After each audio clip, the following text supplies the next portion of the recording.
And we've seen that the Buddha has set out a path leading to the Bodhi tree. हमने देखा कि बुद्ध ने उस मार्ग को खोजा जो बोधि वृक्ष तक लाता है, यानी संबोधि तक लाता है। And we've understood that path in general terms. तो एक सामान्य रूप से हमने इसको समझने की कोशिश की। But we have to actually walk that path. लेकिन हमें उस मार्ग पर चलना है। There's no good just saying Buddha Saranam Gacchami. केवल बुद्धं शरणं गच्छामि कहकर ही नहीं होता। We have to walk that path and follow it right to the end. हमें इस मार्ग पर चलना होता है और अंततः उस संबोधि तक पहुंचना होता है। But we can't walk it alone. लेकिन हम अकेले नहीं चल सकते। It's very, very difficult to walk it alone. बहुत मुश्किल होता है अकेला चलना। The Buddha did it.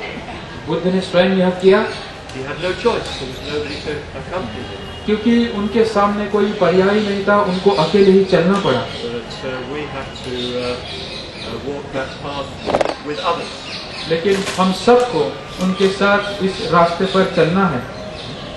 We have to find others to walk the path along with us. और हमारे साथ भी और अन्य लोग चले या हम चाहते हैं। And we need a sangha. इसलिए हमें संघ की आवश्यकता होती है। Very, very difficult to move on our own. बहुत ही मुश्किल होता है अपने आप चलना। We need a sangha both to encourage us on the path. तो हमें संघ का मदद चाहिए होता है अपने आप को प्रेरणा देने के लिए। And also to give us a chance to express the essence of what it is, what the path is. और इस रास्ते का, इस मार्ग का जो सार है, यह अभिव्यक्त करने के लिए भी हमें जरूरत चाहिए। It's through deepening sangha, through deepening friendship that we follow that path. द्वारा जब हम मैत्री को गहरा ले जाते तब इस रास्ते पे चलने के लिए हम कामयाब होते। So we need a sangha within which to experience the Dhamma. तो हमें संघ की आवश्यकता होती है जिसके अंतर्गत, जिसके भीतर हम इस धर्म का अनुभव At a लें। certain point they feel that they want to commit themselves within this sangha. तो कुछ सीमा तक उनके संपर्क में आने के बाद वो चाहते हैं कि और गहरा धर्म का वह आचरण करें। They feel that although this sangha is not perfect, it's the one for them. वो मानते हैं कि भले यह संघ परिपक्व या आदर्श नहीं है, लेकिन उसके साथ उनका संबंध प्रस्तावित होता है। We're not saying other sanghas are not good. हम ऐसा नहीं कह रहे कि दूसरे संघ अच्छे नहीं हैं, But in the end you have to belong to one sangha.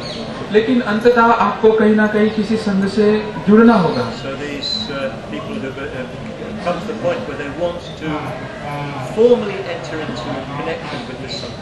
तो औपचारिक रूप से एक संबंध या एक प्रवेश वह करना चाहते हैं एक संघ से। They want to declare that this is the sangha in which they want to make progress.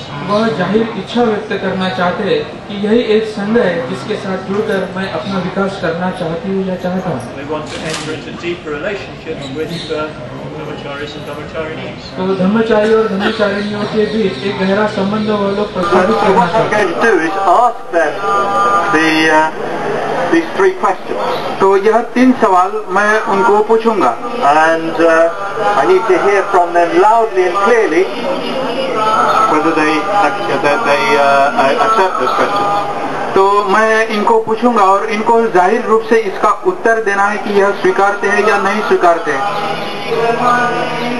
So first of all I need to check that they have been around for at least 6 months. तो सबसे पहले मुझे यह देखना होगा कि क्या 6 महीने से वो किसी के संपर्क में है। So have you been in contact with TVMSC, with Dhammacharis and Dhamacharinis for at least 6 months? तो क्या आप लोग 6 महीने से ज्यादा किसी धम्मचारी या धम्मचारिणी के संपर्क में है?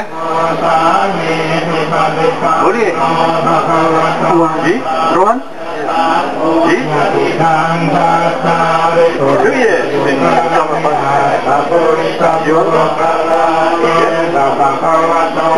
So then I have to check यह सब लोग हाँ कह रहे हैं।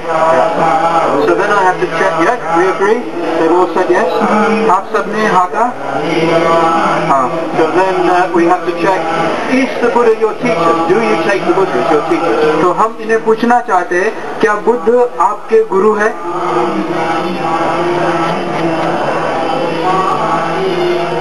Yes? Yes. So then Are you committed to practicing the Dhamma? Are you practicing the Dhamma? At least practicing the precepts.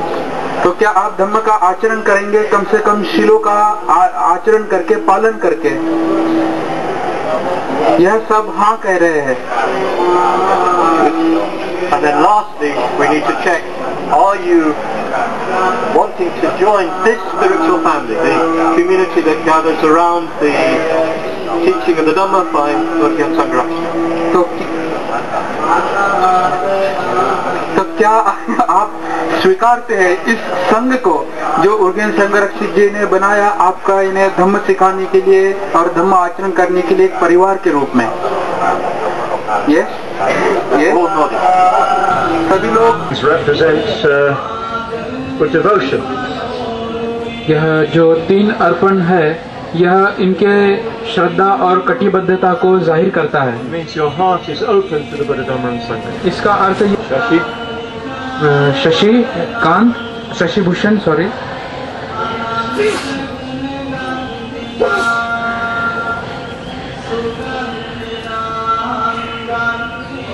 रक्षन्तु सबरेवता सर्वबुद्धानुभावेन सदा सोति भवन्तु ते भवतु सर्वमङ्गलं रक्षन्तु सबरेवता सर्वधर्मानुभावेन सदा सोति भवन्तु ते भवतु सर्वमङ्गलं रक्षन्तु सर्वदेवता सर्वसङ्घानुभावेन सदा सोति भवन्तु ते। साधु।